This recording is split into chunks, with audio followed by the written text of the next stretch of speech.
Welcome back, mentors, to the Unintentional Mentor Podcast. Sorry for the delay for those of you that have been following along. For those of you that are joining for the first time, welcome to episode 8. I'm happy to introduce you to this week's mentor, Constance Gauthier. I know her as Connie. I've known her for over 10 years. She's an amazing photographer, dancer, just all around phenomenal human being. We talk about my feelings for her as my friend at the beginning of the intro, so no need to go over that now. But thank you all for the patience of a week off. I'm re-recording this now because the original intro doesn't make sense. I took an immediate vacation that was much needed. It was a last minute kind of a thing. When I got to the location where I was told the internet connection was better, and I was trying to upload, and this failed. So as I'm learning with this podcast, new things happen all the time. New learning experiences, new things that I want to make sure that I do and don't do for the future. This one was a big one. So thank you for your patience. I want to thank everyone who continues to reach out and let me know that they find something new and something unexpected, or the people that they thought they would not resonate with, that the interviews are really resonating, that they're finding nuggets of wisdom or motivation or inspiration from each one of these mentors. That makes me feel really happy. And I'm really, really glad that this podcast is doing exactly what it is set out to do. So without further ado, I would like to introduce you to this week's unintentional mentor, Constance Gauthier. Hi, Constance. Hi, how's it going? I've never called you Constance in a conversation, so I just wanted to start. Hi, Constance. Well, hello. Hello. Thank you for being here. One of the reasons, many reasons, is that over the last decade, as I've gotten to know you, you have been one of my unintentional mentors, because I have watched you through swing dancing and photography and leadership and business, and you're a fucking inspiration, and I don't say that lightly. So I wanted to talk to you as to, full disclosure, you're about a decade younger than I am, and I have never seen you as an age. Like, you have always been age, like, you meet some people and you can clearly define what age they are. Like, Yeah. I have never seen you as that. I have always seen you as, I'm like, that is Connie. She's fucking awesome, and I will follow her into the fires of hell. Okay, well, So, let's run head first. so let's talk about, like, look, you've got a wide range of things, like from photography to dance to everything under the sun. So the question I want to ask you is, what unintentional mentors do you have in your life that inspires Connie to be Connie? Oh, wow. What a question. Um, Other than you and your movie making, I should say. Um, Stuff. but no, so, you know, I think it's different for all these different things that I've always been so interested in, right? So with photography, obviously there's like a group of people that have both inspired me throughout the years and really pushed me forward, um, as intentional and unintentional mentors, I guess. But like my high school photography teacher, he's the first person who really pushed me and said, "Hey, Connie, you could actually do something with this if you wanted to." And that was a shock that I was never expecting to hear, because I just loved photography. I loved being in the dark room, and I just wanted to be there. And I would skip class to be in the dark room.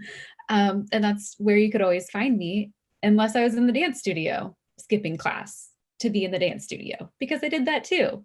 Because I was really lucky to have both of those things available to me in high school. So my dance teacher there was really great. But my mom actually forced me to learn how to swing dance when I was a senior in high school. And I never thought that I would like it, because she took me hustle dancing, which I don't know if you guys know what the hustle is, but like, do the hustle. It's a real thing. It's a partner dance. It is to like 70s music. with a really steady beat. It's like 70s house music.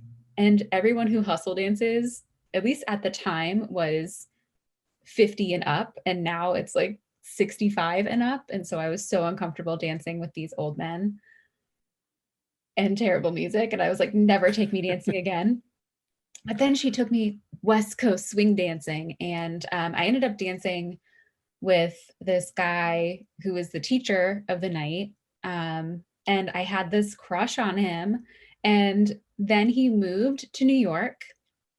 And so I only got to like dance with him like maybe 3 times. And then he left. And when he left, I made a promise to myself, like, okay, the next time I see this guy, I'm going to be the best dancer in the room and he's going to be impressed. And like, I don't know what I was thinking that like he would then want to date me because I'm this super, like, I've improved so much. I don't know what I was thinking with that because that clearly didn't happen. But throughout that process of like pushing myself to be the best dancer I could be, I actually just started to like the dance for what it was. And, you know, I learned how to do it. And it was, um, it was just a lot of fun. And, you know, I wasn't just out there being competitive and trying to be the best anymore. And it was just about having fun. Um, yeah. So that person who taught me how to dance, I actually get to see him later today. Very excited about that. Very So you cool. happen to catch me on a day where I get to go see my friend who taught me how to dance. Um, and then obviously multiple photographers along the way that I look up to, that I keep hearing their names in the circles that I walk around in, um, and hope to meet one day. Well, you had mentioned, and this is something that you don't hear very often, like your teachers, your photography and your dance teachers were completely okay with you cutting class. Like, I don't know if so I it sounds like told them. You know, I would just be like, oh yeah, I'm just here. And they'd be like, okay. And like didn't really question it, but also didn't, they knew that if they questioned it, I would have to leave and they would have to tell me that I had to leave, I'm sure. I don't see a time where I ever not see your mom kind of like support anything that you're doing. So how was she with like the transition with dancing to, like, I know she took you dancing, but the transition to competitions? Oh, she was 100% supportive of that because even she did competitions. Like my mom did hustle competitions when she was my age. And like she wasn't old enough to drink at the bars, but she would go out and she would come back home after dancing all night long and competing and winning. She would come home at 2 in the morning when she was 17. And like, I don't know Wow. any 17-year-old that's allowed to go out and dance like that, come home smelling like smoke, because back in the day, you're allowed to smoke in bars. Right. And like, that was okay. And her parents didn't question it. Um, and so, you know, she was so excited that I wanted to compete. And then when I started dancing with different dance partners, and where you go and you know, practice for months and months, and then you go and perform this routine, you know, that might only be 2 or 3 minutes long. And, you know, my mom, if she couldn't travel with me, then she would be watching on a live feed. And she was so supportive and just loved it. Helped me with all my costuming and um, helped me with getting, honestly, like a lot of massages done so that I could continue to keep dancing, and helped with all the injury and, you know, things that moms do to support their their kids as they go out and um, try their hand at whatever it is they're trying to do. So it sounds like through dance, you've had like a lot of teachers and a lot of different sources of inspiration. So many teachers in dance. Literally anyone that I've either danced with or watched dance um, has been an inspiration. So you could be inspired by the person who just started dancing yesterday and has all this drive to get better, and, you know, just has a love for the music and the people. And then you've got people who have been dancing for years and years and they love it and they're really good and they happen to be talented dancers at the same time. So you've got this wide mix of people. And then you just fall in love with all the people and their personalities anyway. And that's a whole different level of the dance in general. You know, I've met people that have worked for 3-letter agencies downtown DC. I've worked with people that are engineers, people that, work on movies like you, or people that, work in customer service or whatever. And you meet all of these different people from all of these different walks of life, totally different ages. And I was always one of the youngest people there. So I had all of these people to kind of learn how to live in the adult world, because I was in this great transition phase where I was learning how to be an adult. And of course, I use dance for that, but I don't think it was necessarily the best, but I think it gave me a lot more exposure to different types of people and different types of learning and different types of um, personalities in order to get to learn how to talk to all different types of people. Which is, I'm very thankful that you said that, because my next question as you were talking was, was there anything that those mentors taught you that you transitioned from dance to the rest of your life? Oh, absolutely. And especially like that last part that I was talking about, where I'm meeting all these different types of people with different personality types and, learning kind of how to read people, if you will. So being able to really talk to someone and really kind of break through that outer exterior that so many people have, and actually making a real connection with someone that's genuine, where, maybe 3 weeks later you'll text them and say like, hey, just checking in, how you doing? And they'll actually respond. There are a lot of people who won't necessarily do that, or, you might not have a good enough conversation with someone to really break them open like that. But with dance, I really worked on that. And then taking that into my corporate life, and then any interview that I had with a photographer to come and work for us, I was able to really talk to them and get to learn a lot about their personality before bringing them on board. And that was kind of fun for me to get to talk to them and see what interested them, see what made them tick.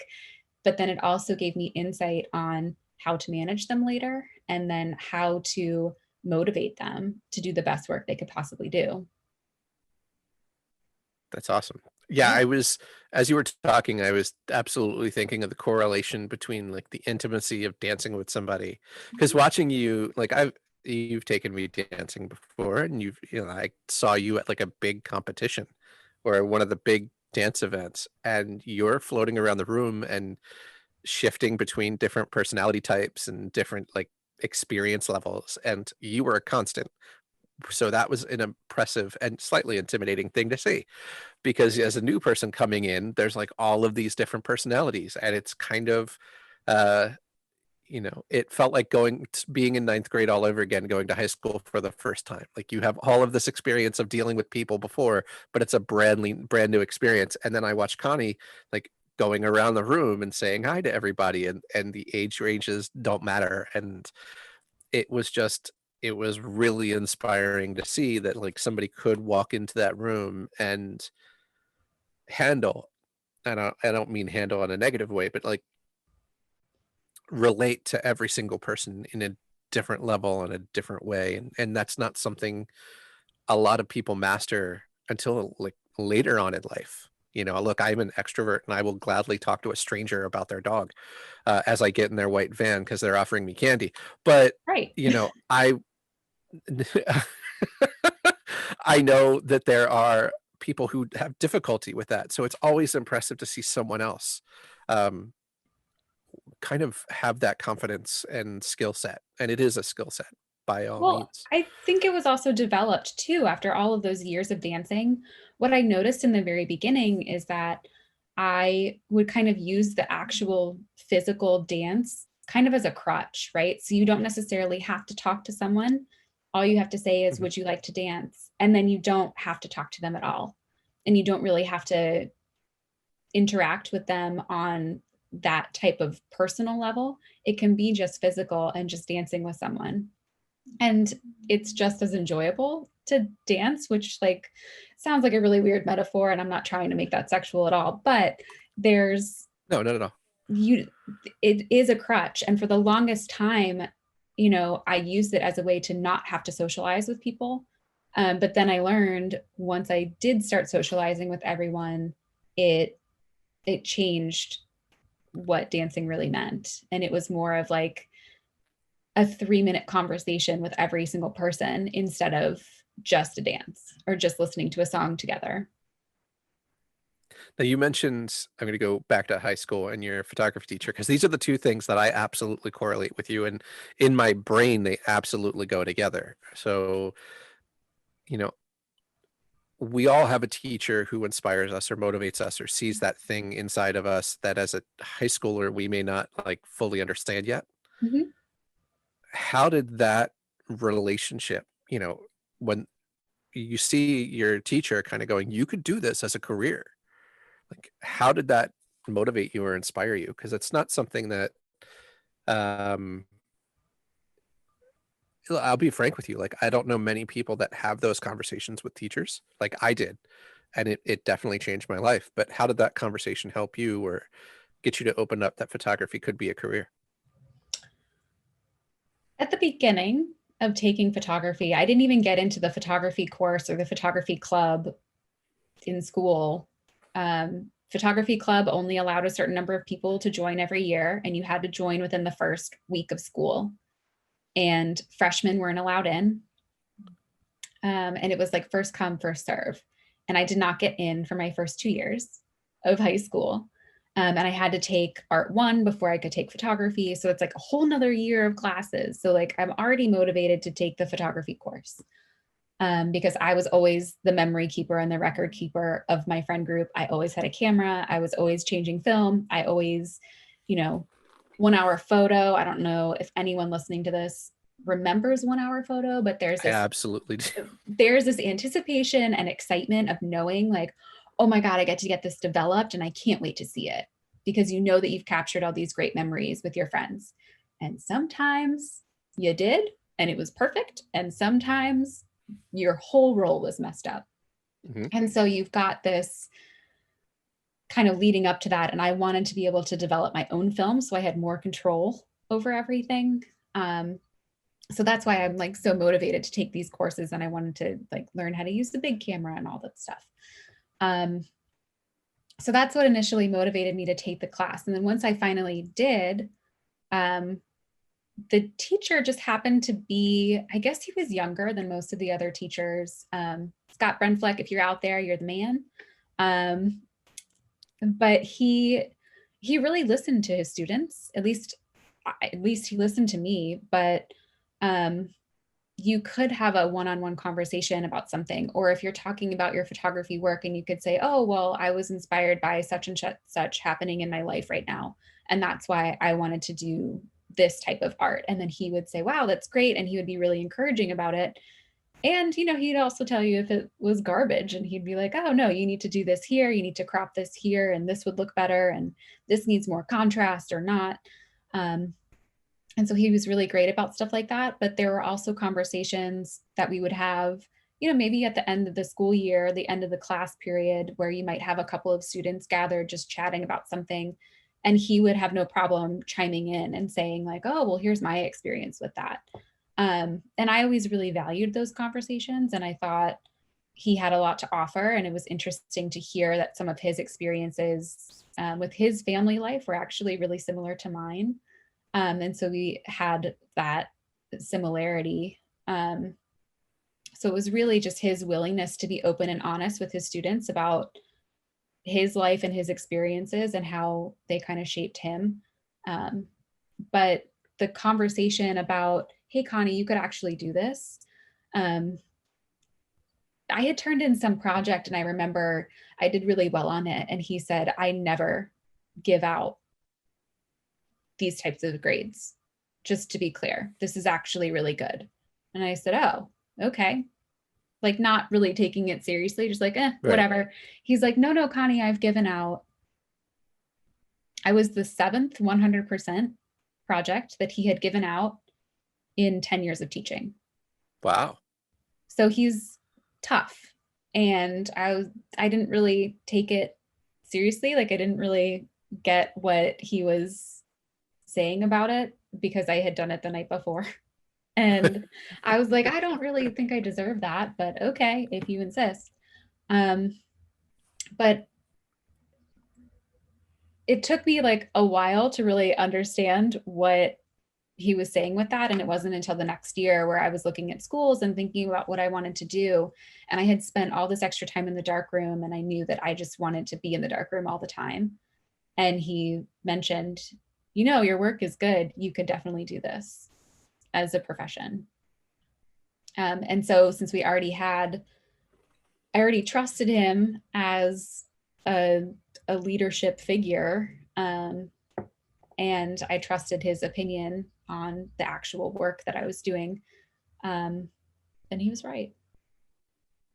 I would dare to say absolutely right. I mean, you've been doing photography as a career for well over 15 years.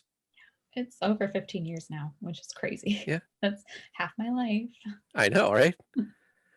Oh, I've known you for 10 at least. Yes. So I don't know you without a camera. Like there are the two pieces of Connie that I know that are a constant, which is dancing and photography. And whether that is real estate or wedding or just anything, like Mhm. those are the two pieces of you that I absolutely cannot disconnect from you. Um, have you had a conversation with like Scott, or have you talked to Scott since high school, or was he just a teacher that inspired you and moved on? I have briefly. Um, I don't know how it came about. I think the art teacher that I took art one with had reached out because there was some like fundraising thing they were doing. And I was like, oh, yeah, sure. Of course, I'll help with that. And I don't know, they were like, oh, yeah, put together some pictures for, I had to give them like some body of work for, I don't even know what it was, but they put it on display. I don't even know. Um, but I just wanted to be there and like support the cause because it changed, the whole program changed my life so much. And we got to talk, a little bit during that, but obviously there's a lot of other people there. So we didn't get to talk very much. It was just about, hey, check out the new dark room that we have. Isn't it great? And yeah, the new dark room is awesome. And I'm so glad that, whatever I had contributed went to that. Because some kid somewhere is going to go through the same thing that I did growing up and is going to want to be in the dark room instead of trig. So I get it. Well, that's awesome though. I mean, think about it. If you, and I know you want me to cut it out, but probably not because this is really good.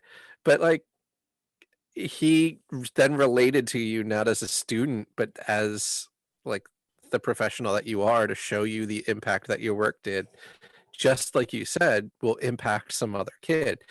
And I guarantee you, because I had a teacher like this in 11th and 12th grade, um, who would use previous students' examples as what is possible, Mm-hmm. like to those students that they saw. And it's a very special thing that certain teachers have, where they see something worthwhile in the student, and they start relating other, like, my previous student Connie did blah blah blah blah blah, look at her work and this is how you could leverage that. So it's absolutely like he was showing you the inspiration uh that you brought to the table and how it relates to move things forward. That's a very cool experience. Not Yeah. too many people get that. Yeah. It was pretty cool to see. Um, so besides your mom and besides Scott, who sounds like an amazing teacher, and I wish there's more of them. Uh, Mr. Brenfleck. yeah. Well, that's Scott Who Brenfleck, yeah. you're an adult now. You don't have to call him Mister. I know, but it's so weird. I think so when he was delivering those pictures back to me, and it was at my brother's house because my brother apparently lives close to him. And I had to like introduce him to my family. And I was like, well, I know him as Mr. Brenfleck, but you can call him Scott, I'm sure. And it's not an issue. But I can't. I just There's reverence. yeah, There's respect there. Yeah. exactly. Uh, so besides Scott and your mom, Yeah. who else has kind of given you that bit of mentorship or advice that have kind of carried you through? That's such a hard question I because there know, are it's why I so ask it. many people, Well, that's so many people. just rattle them off. That is the whole point of this show. Oh my God. It doesn't have to be in any particular order or any particular reason. This is just to highlight and praise the people that made Kanakani. Oh, wow. So one that comes to mind immediately is Liza May and Jeannie Boy. Um, they are dancers. They've been dancers in the community for probably like 30 years. They've been dancing. So literally my entire life, they've been a part of that whole dancing group. Um, and Liza is nothing but positive, nothing but super supportive of whatever you're doing. Really easy to talk to, and is one of those people I want to be like her when I grow up, because she just sits there and she listens to you and she makes eye contact with you and she asks questions and she just says, "Oh, tell me more about that." And so all of these people fall in love with her because she's constantly asking about them, right? So um you know, I want to find ways to kind of incorporate that part of her into me when I'm interacting with people.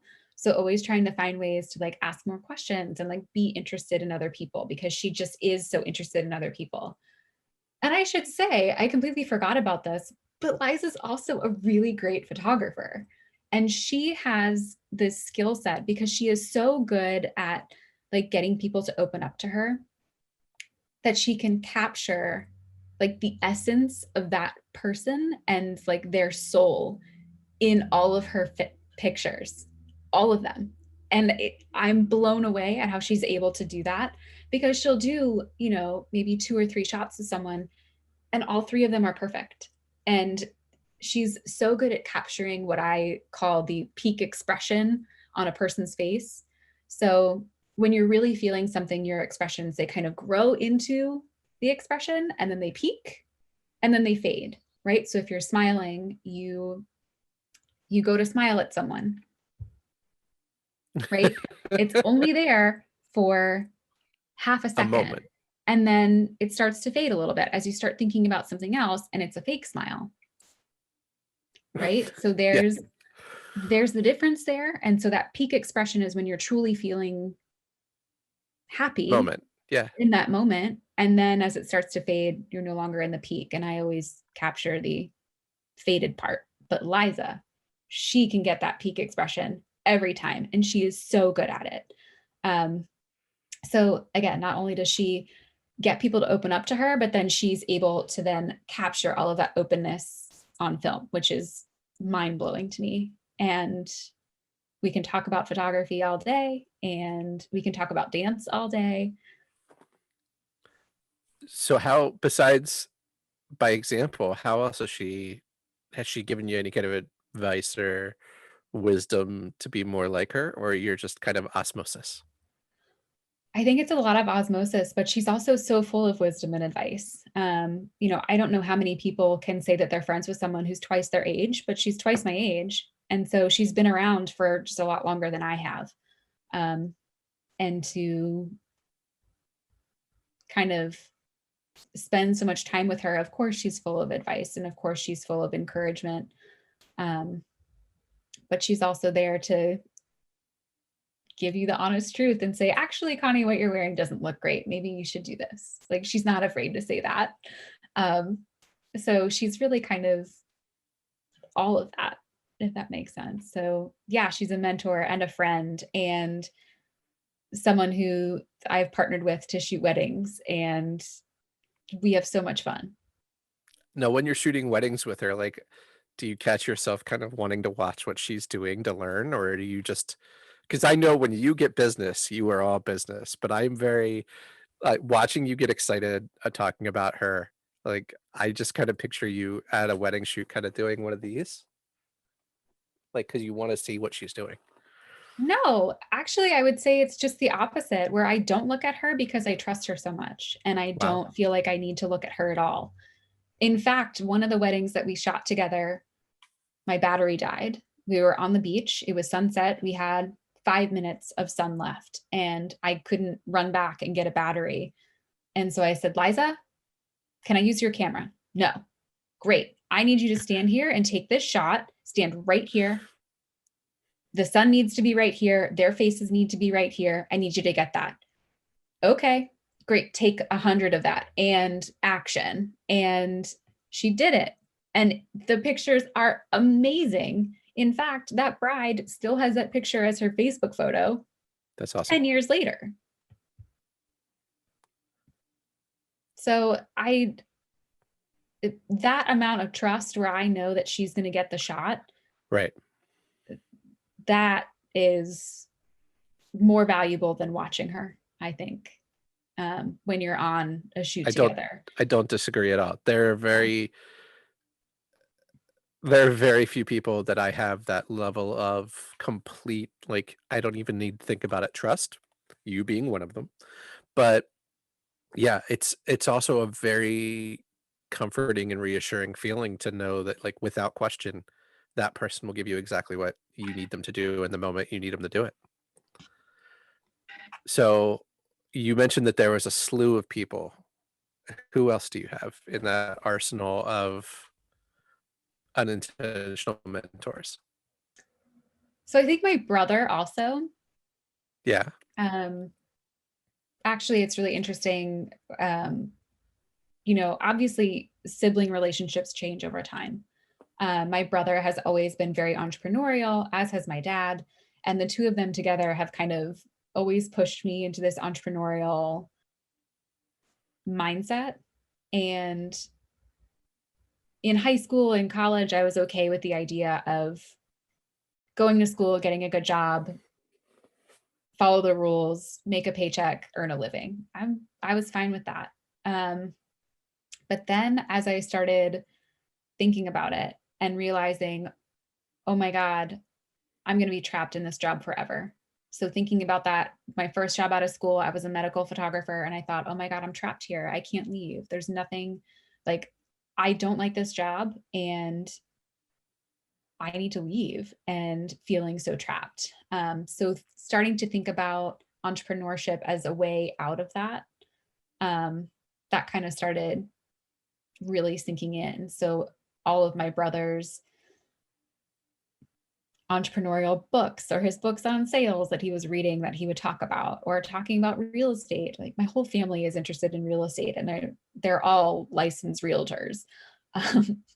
Except for me, I'm not. But I obviously end up working in real estate. But my brother has always been very pro entrepreneur and extremely supportive of that. And even as I was building my own business, now we're 10, 15 years later out of school, and he was helping me build a lot of it. And, he gave me a lot of really great advice in the beginning, and, talking about how to, like, basic things like how to collect payment, how to have your business registered with the county or the state, how to make sure that you're paying taxes right, how to make sure that, what's worth it to pay for a service to be done for the business, what should my clients be paying, and like aggregating all of this data and figuring out, kind of the best way forward. And he was been so helpful with that. And he still is to this day. Whenever we talk about things, now he's starting to talk about, I've been in business for myself for 10 months. And every time I'm on the phone with my brother, he's like, okay, well, where's your business going? What are you doing? How are you growing? Like, what do you want it to look like when you go nationwide?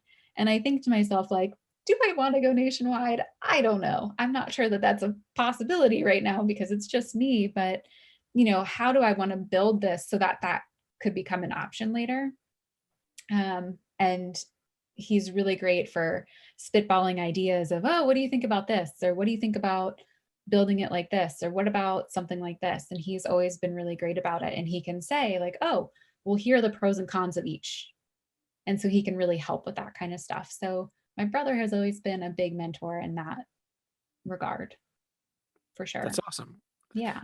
As you're talking, like, I have known you for a decade now, and I can see the direct impact that all of these people have had on your life. Now, you mentioned your dad and Mhm. your dad's entrepreneurial thing as spirit. Yeah.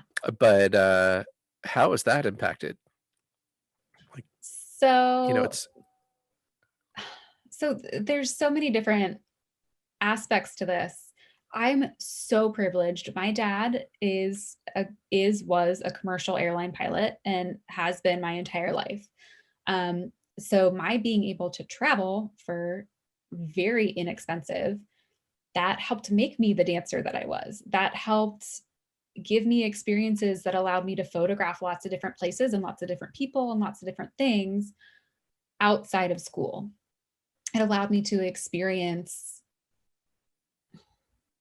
different cultures, different places, and realize people are all the same, if that makes sense, no matter where we come from. totally. And with dance, I had a language that I could speak with all these different people across all these different cultures. And photography is the exact same way. We can all connect to a picture regardless of what language the artist or the subject in the picture or the viewer speak. We can all see a picture and have an emotional response to it. Um, and so, like, having all of these experiences with my dad really kind of pushed this, I don't want to say like greater purpose to all of the stuff that I was doing, but a greater connectedness with the people around me, if that makes sense. Totally. And the life of a pilot, I don't know if you know any pilots. I don't know if anyone listening knows any pilots. But once you hit a certain rank, um, you kind of have a lot of control over what you do for the most part. And so you can pick and choose like which jobs and which places you want to go and for how long, basically. And the days that you're not flying, you're free. And so you might be free on Tuesday, Thursday, Friday this week. And you might fly Saturday, Sunday, Monday. And there are some parallels in there that go along with entrepreneurship where you kind of choose who your clients are when you're working. Obviously, in the beginning, entrepreneurship, you're just working all the time, but Right. it doesn't usually feel like work. And for my dad, I don't think flying feels like work at all because he loves it. He loves being in the air. He especially loves um, when all the engines roar on takeoff. Like that is his most favorite thing. Um, and he's a 4-year-old again when he's in the captain's chair. And he gets to push the throttle all the way to the end. He loves that.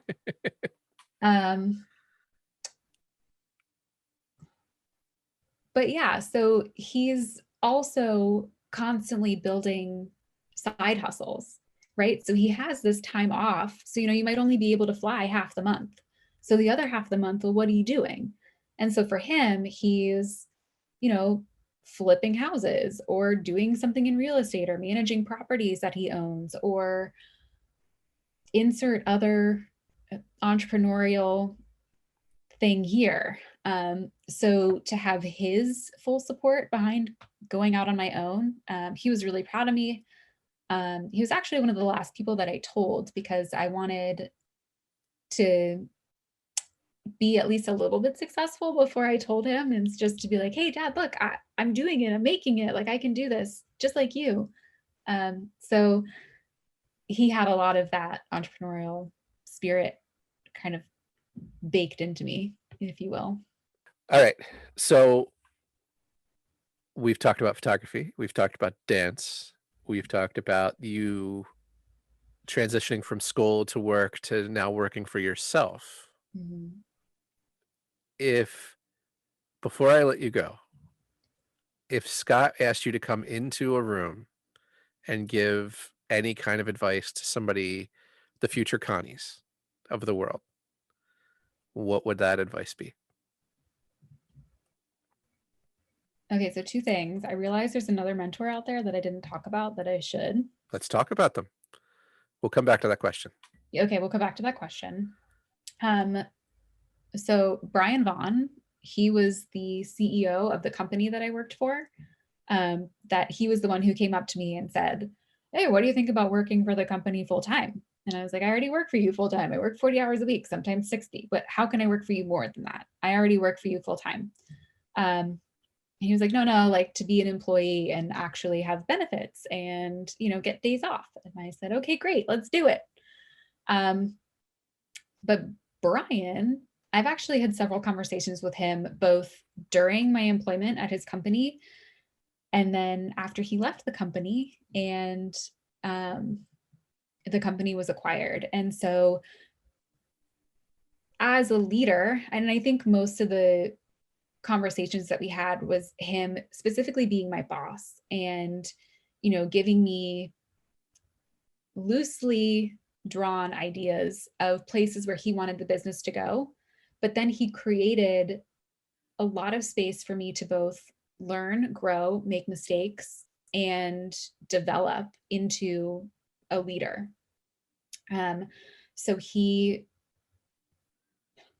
basically said, "Hey, Connie, we need to develop a training program for photographers. What do you think that would look like?" That's a really great question. Let me go think about that for a little bit. And so I could come back and say, "Hey, here's how I've developed this training program. What do you think about it?"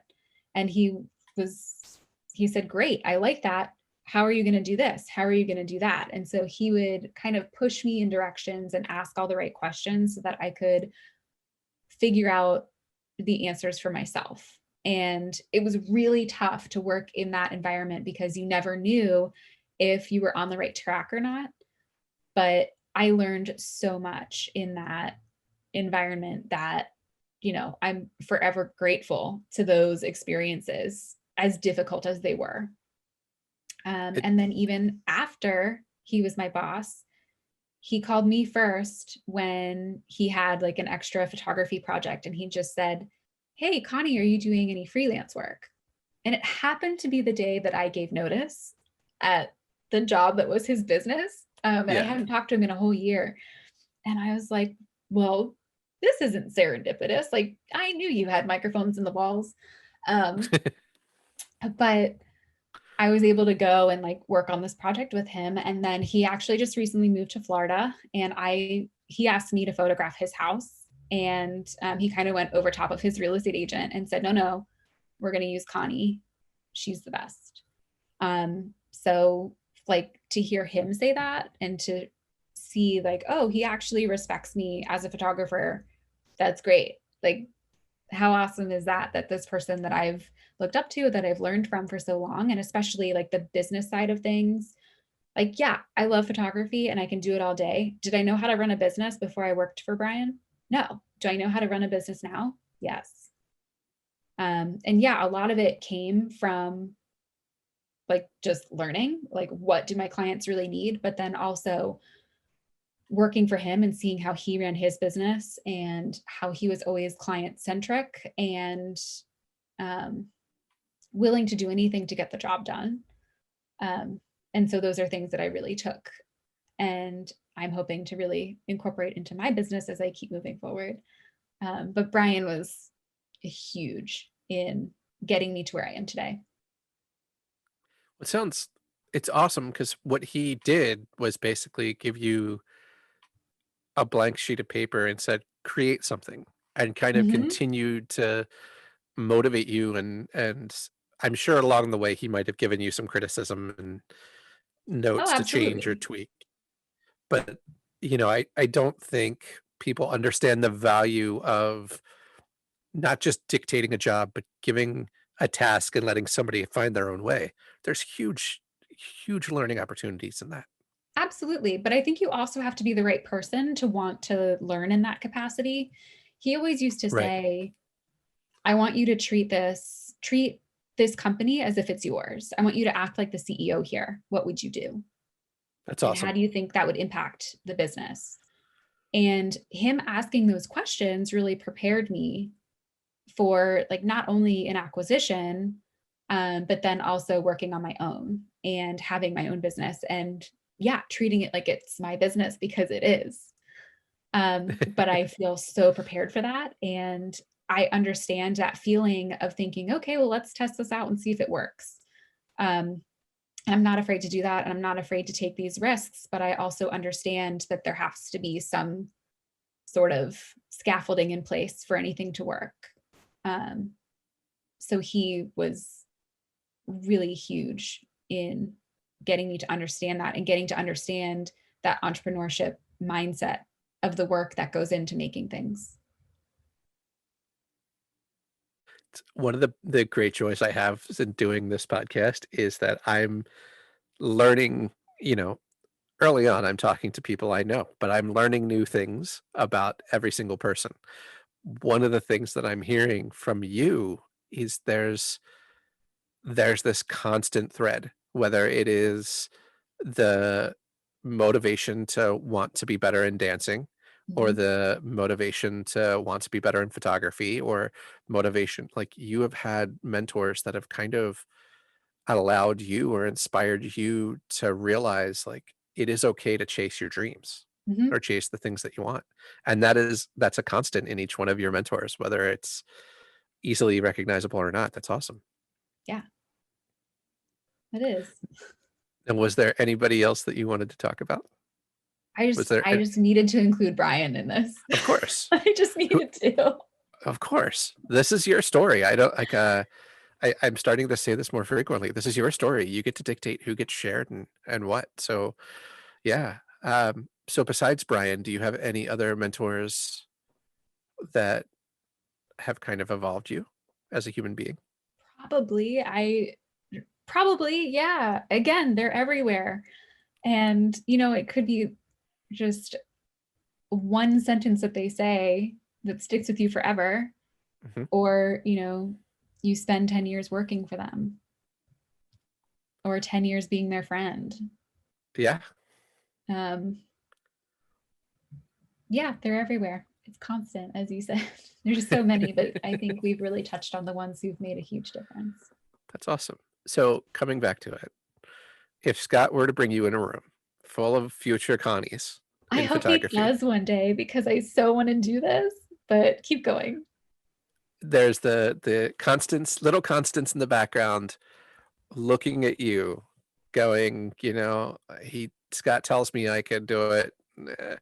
What would you tell the future Constance of the world once you get into that room?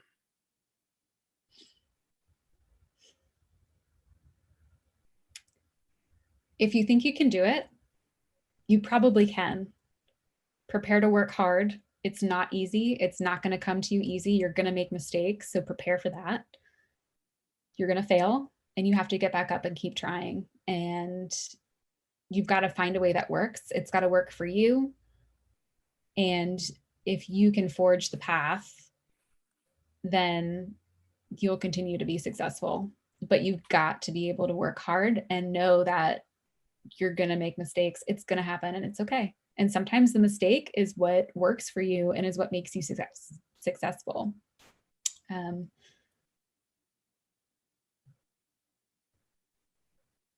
yeah, I mean, that would be like the gist of it. But then I would also hope to like lead a critique session and see what everyone's working on. And I'd want to work with everyone one-on-one if I got that opportunity, like I want to see all the projects that they're working on and why they chose to photograph certain things and how they're interpreting the project this way or that way, and what motivates them and how to push them and make them better and stronger photographers and make them more interested, I would hope, in following photography. Well, I can say the advice you just gave applies to dancing, it applies to life, it applies to business, it applies to photography. I don't know. So you mentioned the peak of the expression, like that is it. That is perfect. And I think that's the best way to close out the episode. So if somebody wanted to get in touch with you, whether it's for photography or anything, how could they find you? Well, I'm on Instagram as C Gauthier Photography. And then I think I'm on Facebook. Honestly, I don't go on Facebook. So like don't try to reach me on Facebook. I have 2 accounts. I permanently locked myself out of my account. So if somebody wants to like dox me and figure out my password, that'd be great. Because I'm still like locked out of my original Facebook account. Um, but I am on Facebook, C Gauthier Photography. You can find me there. But really I'm on Instagram if you want to reach out. And I'll make sure that your link is absolutely in the show description and notes. Oh yeah, and I guess I So, do have a website, hey, www.constancegauthier.com. I think it's also cgautier.photography if you'd like to do that one instead. That's awesome. All Yeah. right, Connie, I love you. Thank you for doing this. Thank you. I'm And so glad I could be a part of this. me too. It's very important to me that I start this whole series of shows with people that I respect and trust, and I'm very, very glad I get you in my top 10. Hey, So, that makes me feel really great because if I had a podcast, you'd be in my top 10 too. So aw, just thank you. FYI. Welcome back, mentors. Connie's an amazing human being. I love her to death, and I hope you are motivated by her in general. She is somebody who I look to as a friend who just pivots. Like she moves through life like a dancer. There is no misstep, or at least if there is a misstep, it doesn't ever feel like one because she flows right into the next thing. I hope you found some information. I hope you found some inspiration. I hope you found some motivation. Um, Thank you so much for sticking through for all of these episodes. If this is your first time, please go back and give the rest of them a listen. They are just as awesome and as amazing as this one.